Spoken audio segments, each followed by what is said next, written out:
ಕೃಷ್ಣಪಳ್ಳಿ ಎನ್ನುವ ಒಂದು ಗ್ರಾಮದಲ್ಲಿ ಒಂದು ಕಾರು ಬಂದು ನಿಂತಿತು. ಆ ಕಾರಿನಿಂದ ವೆಣ್ಣಿಲಾ ಹಾಸಿನಿ ಎನ್ನುವ ಅಕ್ಕ ತಂಗಿಯಂದಿರು ಇಳಿದ್ರು.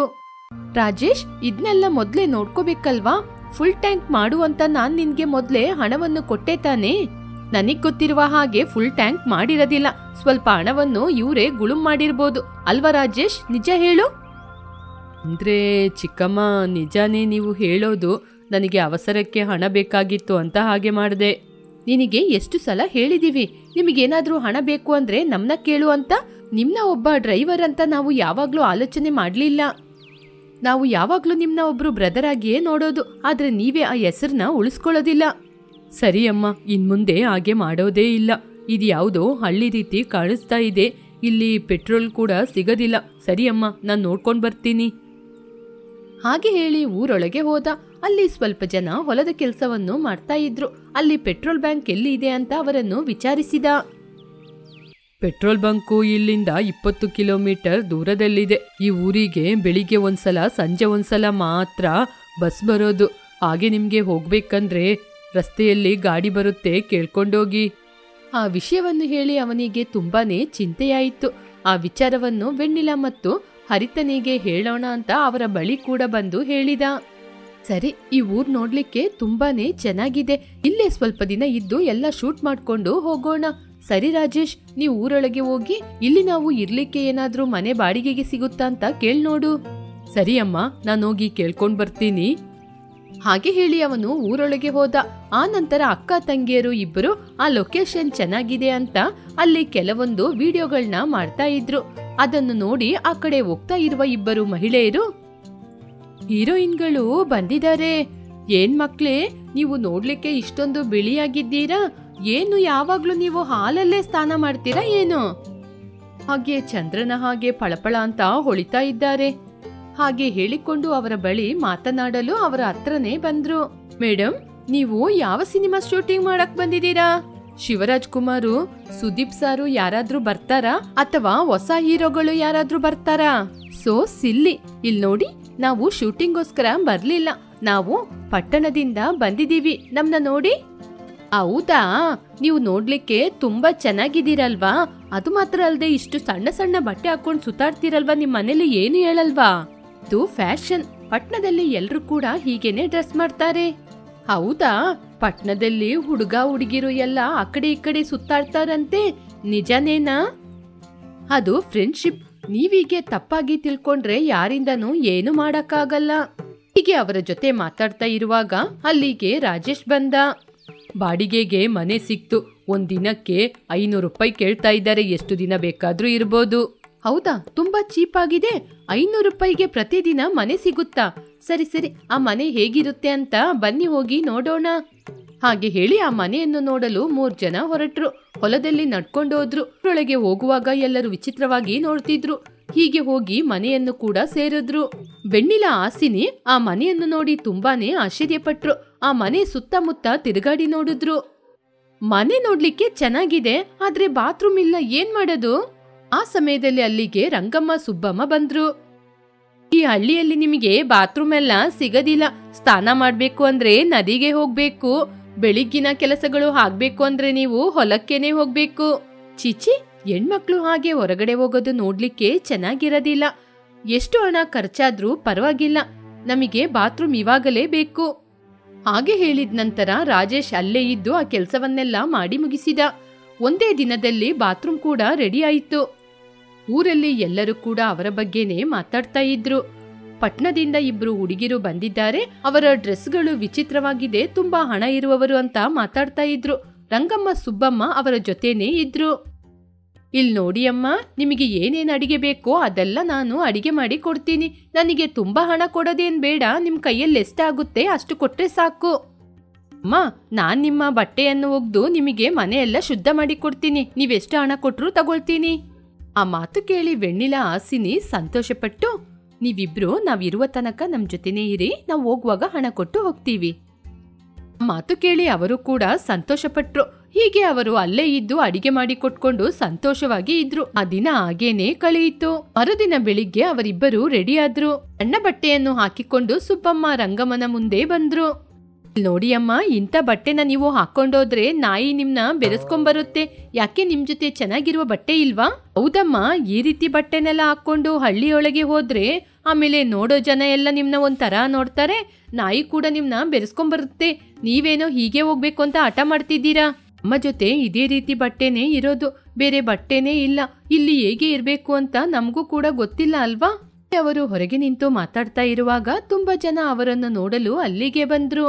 ಸ್ವಲ್ಪ ಗಂಡಸರು ಅವರನ್ನು ನೋಡಿ ಇವರು ಎಲ್ಲಿಂದ ಬಂದ್ರು, ಇವ್ರನ್ನ ನೋಡಕ್ಕೆ ವಿಚಿತ್ರವಾಗಿದೆ, ಇವ್ರೇನು ಹೆಂಗಸ್ರ ಅಂತ ಕೂಡ ಕೇಳ್ತಿದ್ರು. ಇನ್ನು ಸ್ವಲ್ಪ ಜನ ತುಂಬಾ ಕೇವಲವಾಗಿ ಮಾತಾಡಿದ್ರು. ಆ ಮಾತು ಕೇಳಿ ಹಾಸಿನಿ ವೆಣ್ಣಿಲ ಚಿಂತೆ ಮಾಡಿದ್ರು. ಅಲ್ಲೇ ಇದ್ದ ಸುಬ್ಬಮ್ಮ, ರಂಗಮ್ಮ, ಏನ್ರೋ ನಿಮ್ ಮನೇಲಿ ಹೆಂಗಸ್ರೇ ಇಲ್ವಾ? ನಿಮ್ಮನೆ ಹೆಂಗಸ್ರನ್ನ ನೋಡಿದ್ರೆ ಹೀಗೇನೆ ಮಾತಾಡ್ತೀರಾ? ಥೋ, ನಾಚಿಕೆ ಇಲ್ದೆ ಏನೇನೋ ಮಾತಾಡಕ್ ಬಂದ್ಬಿಟ್ರು. ಹೋಗ್ರೋ ಇಲ್ಲಿಂದ. ಇಲ್ಲಿಂದ ಹೋಗೋದಿದ್ರೆ ಇಲ್ಲೇ ನಿಂತು ಮಾತಾಡ್ತಾ ಇದ್ರೆ ಹಿಡುಗುಲ್ ತಗೊಂಬಂದ್ ಬಾರಿಸ್ಬಿಡ್ತೀವಿ. ಇನ್ನು ಕಣ್ಕೊಂಡ್ ಬಿಟ್ಕೊಂಡು ಏನ್ರೋ ನೋಡ್ತಾ ಇದ್ದೀರಾ, ಹೋಗ್ರೋ. ಹೀಗೆ ಜೋರಾಗಿ ಮಾತಾಡುವಾಗ ಅಲ್ಲಿದ್ದವರೆಲ್ಲ ಅಲ್ಲಿಂದ ಹೊರಟೋದ್ರು. ಹೀಗೆ ವೆಣ್ಣಿಲ ಹಾಸಿನಿ ಚಿಂತೆ ಮಾಡ್ತಾ ಇರುವಾಗ ಸುಬ್ಬಮ್ಮ ರಂಗಮ್ಮ ಅವರನ್ನು ಸಮಾಧಾನ ಮಾಡಿದ್ರು. ನಾವು ಯಾವ ಪ್ರದೇಶಕ್ಕೆ ಹೋದ್ರು ಎಲ್ಲೋದ್ರು ಎಲ್ಲಾ ಕಡೆ ಹೆಂಗಸರ್ನ ಹೀಗೆ ಕೇವಲವಾಗಿ ಮಾತಾಡ್ತಾರೆ. ನೋಡಿ ಅಮ್ಮ, ನಮ್ಮ ಬಟ್ಟೆ ಬೇಕಾದ್ರೂ ಹೀಗಿರ್ಬೋದು, ಆದ್ರೆ ನಾವು ಆ ರೀತಿ ಹೆಣ್ಮಕ್ಳಲ್ಲ. ನಮ್ ತಂದೆ ತಾಯಿ ನಮ್ನ ಹೀಗೇನೆ ಬೆಳೆಸಿರೋದು. ಇಂತಹ ಬಟ್ಟೆ ಹಾಕುವ ಹೆಣ್ಮಕ್ಳೆಲ್ಲ ತಪ್ಪು ಮಾಡುವವರು ಅಲ್ಲ. ಈ ಸಮಾಜ ಇದನ್ನ ಯಾವಾಗ ಅರ್ಥ ಮಾಡ್ಕೊಳ್ಳುತ್ತೋ ಆವಾಗ್ಲೇ ಇದು ಸರಿಯಾಗೋದು. ಏನೇ ಆದ್ರೂ ಇಲ್ಲಿ ಬಂದವರು ನಾವು ಹೇಗಿರ್ಬೇಕು ಅಂತ ನಮ್ಗೆ ತಿಳಿಸ್ಕೊಟ್ಟಿದ್ದಾರೆ. ಈ ಊರಲ್ಲಿ ನೀವೆಲ್ಲ ಎಂತ ಬಟ್ಟೆ ಹಾಕೋತೀರೋ ಅದೇ ರೀತಿ ಬಟ್ಟೆ ನಾವು ಹಾಕೋತೀವಿ, ಹಣ ಕೊಡ್ತೀವಿ, ತಂದ್ಕೊಡಿ. ಹಾಗಾದ್ರೆ ಹಣ ಕೊಡಿ, ನಾವು ಇಬ್ರು ಹೋಗಿ ಲಂಗ ದಾವಣಿನ ತಂದು ನಿಮ್ಮ ಇಬ್ಬರಿಗೂ ಚೆನ್ನಾಗಿ ಅಲಂಕಾರ ಮಾಡಿ ಈ ಹಳ್ಳಿಯೊಳಗೆ ಸುತ್ತಾಡಿಸ್ತೀವಿ. ಸಿಟಿಯಿಂದ ಬಂದ ಹುಡುಗಿರು ಹೇಗೆ ಹಳ್ಳಿಯ ಹುಡುಗಿರಾಗಿ ಬದಲಾಗಿದ್ದಾರೆ ಅಂತ ಎಲ್ಲರೂ ಮಾತಾಡುವ ಹಾಗೆ ಮಾಡ್ತೀವಿ. ಹಾಗೆ ಹೇಳಿ ಅಲ್ಲಿಂದ ಹೋಗಿ ಲಂಗ ದಾವಣಿಯನ್ನು ತಂದ್ರು. ಅದನ್ನು ನೋಡಿ ಹಾಸಿನಿ ವೆಣ್ಣಿಲ ಸಂತೋಷಪಟ್ರು. ರಂಗಮ್ಮ ಸುಬ್ಬಮ್ಮ ಅವರಿಗೆ ಹೊಸ ಬಟ್ಟೆಯನ್ನು ಕೊಟ್ಟು ಅವರನ್ನು ಅಲಂಕಾರ ಮಾಡಿ ತುಂಬಾ ಸುಂದರವಾಗಿ ಕಾಣುವ ಹಾಗೆ ಮಾಡಿದ್ರು. ನಿಮ್ಮಿಬ್ರನ್ನ ನೋಡಿದ್ರೆ ಲಕ್ಷ್ಮೀದೇವಿ ರೀತಿ ಕಾಣ್ತಾ ಇದ್ದೀರಾ. ಬನ್ನಿ ಊರೊಳಗೆ ಹೋಗೋಣ. ಯಾವ ನಾಯಿ ಯಾವನು ಏನ್ ಮಾತಾಡ್ತಾನೆ ಅಂತ ನೋಡೋಣ. ಬನ್ನಿ ಹೋಗಿ ಸುತ್ತಾಡ್ಕೊಂಡ್ ಬರೋಣ. ಹಾಗೆ ಹೇಳಿ ಊರೊಳಗೆ ಹೋದ್ರು. ಊರಿನವರೆಲ್ಲ ಮೊದಲನೇ ದಿನ ಅವರನ್ನು ನೋಡಿದ್ದಕ್ಕೂ ಇವಾಗ ಅವರನ್ನು ನೋಡಿದ್ದಕ್ಕೂ ತುಂಬಾ ವ್ಯತ್ಯಾಸವಿದೆ ಅಂತ ಆಶ್ಚರ್ಯದಿಂದ ನೋಡಿದ್ರು. ವೆಣ್ಣಿಲ ಹಾಸಿನಿ ಆ ಊರಲ್ಲಿರುವ ಸೌಂದರ್ಯವನ್ನು ಸೆಲ್ಫಿ ಮಾಡ್ಕೊಂಡಿದ್ರು. ಹೀಗೆ ರಂಗಮ್ಮ ಸುಬ್ಬಮ್ಮ ಅವರನ್ನು ದೇವಸ್ಥಾನಕ್ಕೆ ಕರ್ಕೊಂಡೋದ್ರು. ಎಲ್ಲಾ ಕಡೆನೂ ಸುತ್ತಾಡ್ಸಿದ್ರು. ಆ ನಂತರ ಅವರು ಮನೆಗೆ ಬಂದ್ರು. ಹೀಗೆ ಆ ದಿನ ಮನೆಗೆ ಬಂದ ನಂತರ, ಅಮ್ಮ, ನೀವಿಬ್ರು ತುಂಬಾ ಆಯಾಸ ಆಗಿರ್ತೀರಾ, ಹೌದು, ಏನ್ ತಿಂತೀರಾ?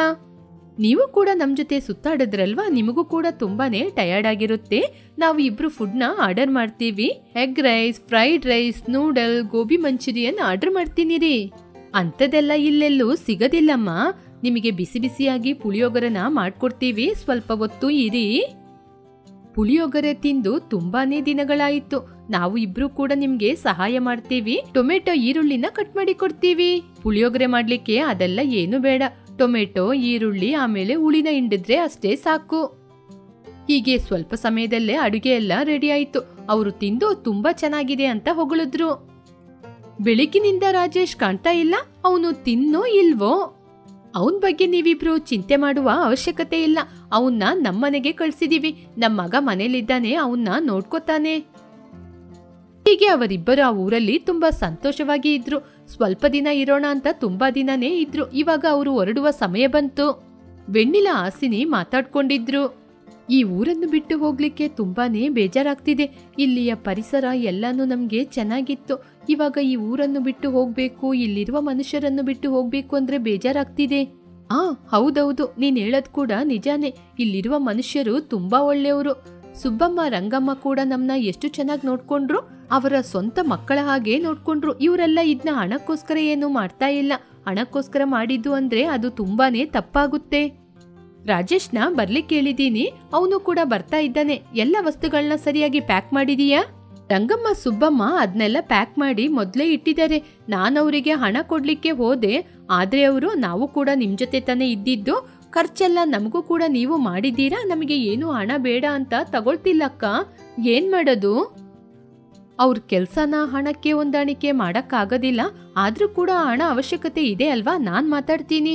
ಹೀಗೆ ಎಲ್ಲರೂ ಹೊರಗಡೆ ಬಂದ್ರು. ಅಷ್ಟರಲ್ಲಿ ಕಾರ್ ಕೂಡ ಬಂತು. ಕಾರಲ್ಲಿ ಎಲ್ಲಾ ವಸ್ತುಗಳನ್ನ ತೆಗ್ದಿಟ್ರು. ಆನಂತರ ರಂಗಮ್ಮ ಸುಬ್ಬಮ್ಮ, ಅಮ್ಮ ದಾರಿಯಲ್ಲಿ ನೀವು ತಿನ್ಲಿಕ್ಕೆ ಚಪಾತಿ ಮಾಡಿಟ್ಟಿದೀವಿ, ನೀವಿಬ್ರು ತಿನ್ನಿ ಹಾಗೆ ಹೇಳಿದಾಗ ವೆಣ್ಣಿಲಾ ಹಾಸಿನಿ ಅವರ ಕೈಯಲ್ಲಿ ಹಣವನ್ನು ಕೊಟ್ರು. ಅವರು ಬೇಡ ಅಂತ ಹೇಳಿದ್ರು. ಇದ್ರಲ್ಲಿ 2 ಲಕ್ಷ ಇದೆ. ಈ ಹಣದಲ್ಲಿ ಇಲ್ಲಿ ಹೋಟೆಲ್ ಯಾವುದೂ ಇಲ್ಲ ಅಲ್ವಾ, ನೀವು ಟಿಫಿನ್ ಸೆಂಟರ್ ಅಥವಾ ಹೋಟೆಲ್ನ ಇಟ್ಟು ಚೆನ್ನಾಗಿ ಜೀವನ ಮಾಡಿ. ಇದ್ರಿಂದ ನಿಮಗೆ ಒಳ್ಳೆ ಲಾಭ ಕೂಡ ಬರುತ್ತೆ, ನೀವು ಚೆನ್ನಾಗಿರ್ಬೋದು. ಈ ಊರಿನ ಜನಕ್ಕೂ ಹೋಟೆಲ್ ಇದ್ರೆ ಉಪಯೋಗಕ್ಕೆ ಬರುತ್ತೆ. ಅದು ಮಾತ್ರ ಅಲ್ಲದೆ ನಾವು ನಿಮ್ಮ ಮಕ್ಕಳ ಹಾಗೆ ಯೋಚನೆ ಮಾಡಿ ನಿಮ್ಗೆ ಹಣ ಕೊಟ್ಟಿದ್ದು. ಮಗಳು ಹಣ ಸಂಪಾದನೆ ಮಾಡಿದ್ರೆ ತಾಯಿಯಂದಿರಿಗೆ ಕೊಡದೆ ಯಾರಿಗೆ ಕೊಡ್ತಾರೆ ಹೇಳಿ? ಆ ಮಾತು ಕೇಳಿ ಅವರು ತುಂಬಾನೇ ದುಃಖಪಟ್ರು. ಪ್ರತಿ ವರ್ಷ ಒಂದ್ಸಲ ಆದ್ರೂ ನೀವು ಬಂದೋಗ್ಬೇಕು ಹಾಗೆ ಅವರನ್ನು ಕೇಳಿದಾಗ ಅವರು ಕೂಡ ಸರಿ ಅಂತ ಹೇಳಿದ್ರು. ಹೀಗೆ ಅಲ್ಲಿಂದ ಅವರು ಹೊರಟ್ರು. ರಂಗಮ್ಮ ಸುಬ್ಬಮ್ಮ ಜೀವನ ಬದಲಾಯಿತು. ಅವರು ಒಂದು ಟಿಫಿನ್ ಸೆಂಟರ್ ಅನ್ನು ಇಟ್ಕೊಂಡು ಊರಿನ ಜನರಿಗೆ ಉಪಯೋಗವಾಗುವಂತೆ ಸಂತೋಷವಾಗಿ ಇದ್ರು. ವ್ಯಾಪಾರದಲ್ಲಿ ಪ್ರಖ್ಯಾತವಾಗಿದ್ದ ಗೋವರ್ಧನ್ ತನ್ನ ಮನೆಯಲ್ಲಿ ಕೂತ್ಕೊಂಡು ಸೋಫಾ ಮೇಲೆ ಆಫೀಸ್ ಫೈಲ್ಗಳನ್ನ ನೋಡ್ತಾ ಇದ್ದಾಗ ಅವನ 2ನೇ ಹೆಂಡತಿ ಶ್ಯಾಮಲಾ, 2ನೇ ಮಗಳು ವೈಶಾಲಿ ಬಂದ್ರು. ನೀವಿಬ್ಬರು ಒಟ್ಟಿಗೆ ಜೊತೆ ಸೇರಿ ಬಂದಿದ್ದೀರಾ ಅಂದ್ರೆ ಏನೋ ಒಂದು ವಿಷಯನ ಡಿಸೈಡ್ ಮಾಡ್ಕೊಂಡ್ ಬಂದಿದ್ದೀರಾ. ಸರಿ ಸರಿ, ಬಂದ ವಿಷಯ ಏನು ಅಂತ ಹೇಳಿ. ನೀವು ನಿಮ್ಮ ಆಸ್ತಿಯನ್ನೆಲ್ಲ ನನ್ನ ಮಗಳಾದ ವೈಶಾಲಿ ಹೆಸರಲ್ಲೇ ಬರೀರಿ. ಇವಾಗ ಅವಳು ಓದ್ತಾ ಇರುವ ಬಿಸ್ನೆಸ್ ಅಕೌಂಟ್ಸ್ ಎಲ್ಲ ಮುಗ್ದಿದೆ, ವ್ಯಾಪಾರನ ಚೆನ್ನಾಗ್ ನೋಡ್ಕೋತಾಳೆ. ಆಸ್ತಿಯನ್ನೆಲ್ಲ ವೈಶಾಲಿಗೆ ಹಾಕಿದ್ರೆ ರೇವತಿಯ ಪರಿಸ್ಥಿತಿ ಏನು? ಹೀಗೆ ಗೋವರ್ಧನ್ ಕೇಳಿದಾಗ ಶ್ಯಾಮಲನಿಗೆ ಕೋಪ ಬಂತು. ಅವಳು ನನ್ನ ಸವತಿಯ ಮಗಳು, ಅವಳಿಗೆ 3 ಹೊತ್ತು ಊಟ ಆಗ್ತಾ ಇದ್ದೀನಲ್ವಾ, ಮತ್ಯಾಕೆ ಅವಳ ಹೆಸರಲ್ಲಿ ಆಸ್ತಿನೆಲ್ಲ ಬರಿಬೇಕು? ಅವಳು ಯಾವಾಗ್ಲೂ ಮನೆ ಕೆಲಸ ಮಾಡ್ಕೊಂಡು ಇಲ್ಲೇ ಇರ್ಲಿ. ನೀವು ಎಲ್ಲ ಆಸ್ತಿಯನ್ನು ವೈಶಾಲಿ ಮೇಲೇನೆ ಬರೀರಿ. ಇದಕ್ಕೆ ನಾನು ಒಪ್ಪಲ್ಲ ಶ್ಯಾಮಲಾ. ಸರಿ, ಹಾಗಾದ್ರೆ ನೀವು ಇದಕ್ಕೆ ಮುಂಚೆ ಮಾಡ್ತಾ ಇದ್ದಂಗೆ ಇಬ್ಬರಿಗೂ ಒಂದು ಪೈಪೋಟಿ ಇಡಿ. ಆ ಪೈಪೋಟಿಯಲ್ಲಿ ಯಾರು ಗೆಲ್ತಾರೋ ಅವರ ಹೆಸರಲ್ಲೇ ಆಸ್ತಿನ ಬರೀರಿ. ಇದ್ರಲ್ಲಿ ನನ್ನ ಅಭ್ಯಂತರ ಏನೂ ಇಲ್ಲ. ಎಸ್ ಡ್ಯಾಡಿ, ಆ ಪಂದ್ಯದಲ್ಲಿ ನನ್ನ ಸವತಿ ಅಕ್ಕನೇ ಗೆದ್ರೆ ಆಸ್ತಿಯನ್ನೆಲ್ಲ ಅವಳ ಹೆಸರಲ್ಲೇ ಬರೀರಿ. ಇದ್ರಲ್ಲಿ ನನಗೂ ಯಾವ ಅಭ್ಯಂತರನೂ ಇಲ್ಲ. ಇದ್ರಲ್ಲಿ ಯಾವ ಮೋಸ ಕೂಡ ಇಲ್ಲ ಕಣ್ರಿ, ನಾವು ನಿಜವನ್ನೇ ಹೇಳ್ತಾ ಇದ್ದೀವಿ. ಸರಿ, ಹಾಗಾದ್ರೆ ನೀವು ಹೇಳಿದ ಹಾಗೆ ಪಂದ್ಯವನ್ನು ಇಡ್ತೀನಿ. ಇವಾಗ ರೇವತಿ ಮನೆಯಲ್ಲಿಲ್ಲ, ಸೈಕಲಲ್ಲಿ ಹೂ ಮಾರ್ಲಿಕ್ಕೆ ಅಂತ ಹೋಗಿದ್ದಾಳೆ. ಅವಳು ಬಂದ್ಮೇಲೆ ನಾನು ಅವಳನ್ನ ಕರೆದು ಮಾತಾಡ್ಸ್ತೀನಿ. ಅವಳು ಒಪ್ಪಿದ್ರೆ ಪಂದ್ಯವನ್ನು ಇಡ್ತೀನಿ, ಇಲ್ಲ ಅಂದ್ರೆ ಇಲ್ಲ. ಡ್ಯಾಡಿ, ನಾವು ಕಾರಲ್ಲಿ ಹೋಗೋಣ. ರೇವತಿ ಎಲ್ಲಾದ್ರೂ ಕೂತ್ಕೊಂಡು ಹೂ ಮಾರಾಟ ಮಾಡ್ತಾ ಇದ್ರೆ ನಮ್ಗೆ ಸಿಗ್ತಾಳಲ್ವಾ, ನಾವು ಅವಳನ್ನ ಕರ್ಕೊಂಬರೋಣ. ಹೀಗೆ ವೈಶಾಲಿ ಹೇಳಿದಾಗ ಗೋವರ್ಧನ್ ಆಲೋಚನೆ ಮಾಡಿದ.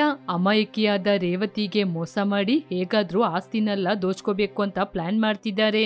ರೇವತಿ ಜೊತೆ ಮಾತಾಡಿ ತಾಯಿ ಮಗಳಿಗೆ ಬುದ್ಧಿ ಕಲಿಸ್ಬೇಕು. ನಾನು ಕಾರಲ್ಲಿ ಹೋಗ್ತೀನಿ, ರೇವತಿ ಸಿಕ್ಕಿದ್ರೆ ವಿಷಯ ಹೇಳ್ತೀನಿ. ಹಾಗೆ ಹೇಳಿ ಗೋವರ್ಧನ್ ವೈಶಾಲಿ ಕಾರಲ್ಲಿ ಹೋದ್ರು.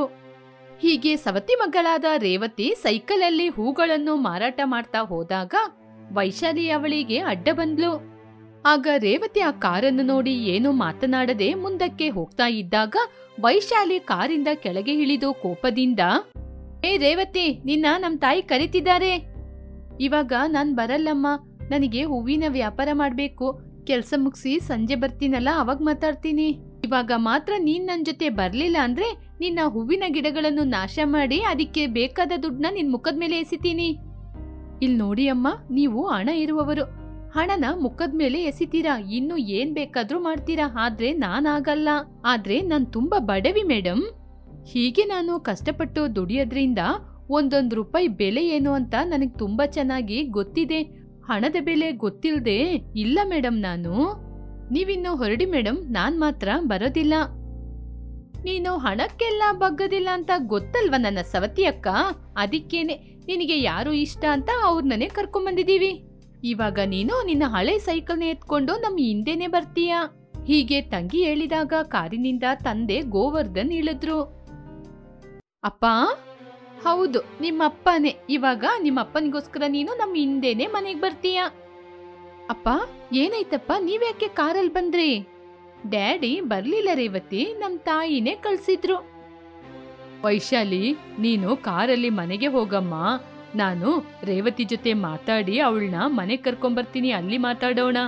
ಓಕೆ ಡ್ಯಾಡಿ, ಟೈಮ್ನ ವೇಸ್ಟ್ ಮಾಡದೆ ಮನೆಗೆ ಬೇಗ ಬನ್ನಿ. ನಿಮ್ಗೋಸ್ಕರ ನಾನು ನನ್ ಮಮ್ಮಿ ಕಾಯ್ತಾ ಇರ್ತೀವಿ.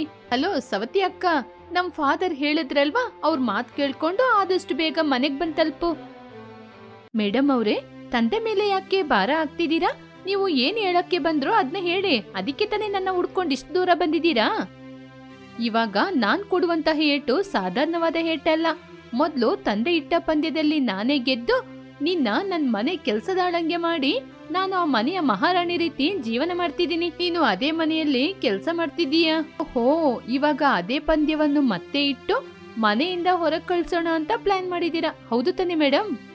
ಹೀಗೆ ಮಕ್ಕಳಿಬ್ರು ಮಾತಾಡ್ತಾ ಇದ್ದಾಗ ಮಾತಿನ ಮಧ್ಯೆ ಗೋವರ್ಧನ್ ಮಾತಾಡಿ, ವೈಶಾಲಿ, ನಿನ್ ಮನೆಗೆ ಹೋಗಿ ಎಲ್ಲಾ ಏರ್ಪಾಡುಗಳನ್ನ ಮಾಡು. ನಾನು ರೇವತಿ ಜೊತೆ ಮಾತಾಡಿ ಮನೆ ಕರ್ಕೊಂಬರ್ತೀನಿ. ನನ್ ಮಾತ್ನ ಕೇಳಮ್ಮ. ನೀನು ನಿಮ್ ತಾಯಿ ಇಟ್ಟ ಪಂದ್ಯದಲ್ಲಿ ಖಂಡಿತವಾಗಿ ರೇವತಿ ಪಾಲ್ಗೊಳ್ತಾಳೆ. ಏನು ಮತ್ತೇನು ಪಂದ್ಯನ? ಈ ಸಲ ಏನಪ್ಪಾ? ನಿಮ್ಮ ಕೈಯಾರೆ ರೇವತಿಗೆ ಅವಮಾನ ಆಗುತ್ತೆ. ನಿಮ್ಮ ಕೈಯಲ್ಲಿ ಅವಮಾನ ಪಟ್ಕೊಂಡು ಈ ಆಸ್ತಿಯನ್ನೆಲ್ಲ ನಿಮಗೆ ಬಿಟ್ಟು ರೇವತಿ ನಿಮ್ಮನ್ನು ಬಿಟ್ಟು ನಿಮ್ಮ ಮನೆಯಿಂದ ಹೊರಗೋಗ್ತಾಳೆ. ಸರಿ ಡ್ಯಾಡಿ. ಹಾಗೆ ಹೇಳಿ ವೈಶಾಲಿ ಅಲ್ಲಿಂದ ಹೊರಟೋದ್ಲು. ರೇವತಿ ಮತ್ತು ಗೋವರ್ಧನ್ ರಸ್ತೆಯಲ್ಲಿರುವ ಒಂದು ಕಲ್ಲು ಮೇಲೆ ಕೂತ್ಕೊಂಡು ಇಬ್ಬರು ಮಾತಾಡ್ತಾನೆ ಇದ್ರು. ಇಲ್ಲಿ ನೋಡ್ ಮಗಳೇ, ನಾನು ಹೇಳದ್ನ ಸರಿಯಾಗಿ ಕೇಳ್ಕೊ. ನೀನು ನನ್ನ ಮೊದಲ ಹೆಂಡತಿಯ ಮಗಳು, ವೈಶಾಲಿ ನನ್ನ ಎರಡನೇ ಹೆಂಡತಿ ಮಗಳು. ನನಗೆ ನೀವಿಬ್ಬರು ಸಮಾನರೇ. ತಾಯಿ ಮಗಳು ಸೇರಿ ನಿನ್ನ ಮೇಲೆ ಸವತಿ ಪ್ರೀತಿಯನ್ನು ತೋರಿಸಲು ಆರಂಭಿಸ್ಬಿಟ್ರು. ಇವಾಗ ಅದೆಲ್ಲ ಯಾಕೆ ಅಪ್ಪ?